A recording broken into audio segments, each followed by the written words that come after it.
কোন নবীর সুন্নত পালন করলেন গান বাজিয়ে?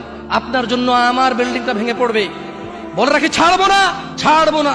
এই যে ভূমিকম্প হলো আপনার গান বাজনা বাজানোর কারণে। মুহাম্মদ সাল্লাল্লাহু আলাইহি ওয়াসাল্লাম কি মিথ্যা কথা বলে? আল্লাহ নবী বলেছে, যখন বাদ্যযন্ত্র বেড়ে যাবে, গায়িকারা সম্মুখে এসে নাচবে, তুমি অপেক্ষা করো, পাহাড়গুলো কেঁপে উঠবে, পৃথিবীটা নড়ে উঠবে।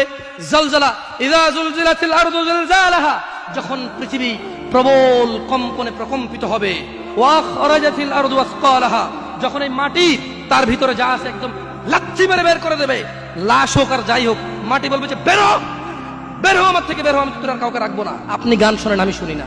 আপনি গান বাজান, আমি বাজাই না। যখন চিটাগং নড়ে উঠলো ভূমিকম্পে, আপনার বাড়ির সাথে আমার বাড়িটাও উঠছে। বন্ধ করেন এই জুলুম আমাদের উপর। আল্লাহর দিকে তাকিয়ে বন্ধ করেন, আল্লাহর দিকে তাকিয়ে বন্ধ করেন। আপনার বাড়িটা যদি ভেঙে ফেলার এত ইচ্ছা, বুলডোজার এনে ভেঙে ফেলেন, কেউ ধরবে? কেউ জিজ্ঞেস করবে আপনাকে? আপনি গান বাজনা শুনে এভাবে পৃথিবীতে বিপর্যয় নিয়ে আসতেছেন। ইত্তাকিল্লাহ হাক্কা তুকাতিহ, আল্লাহকে ভয় করেন যেভাবে ভয় করা উচিত।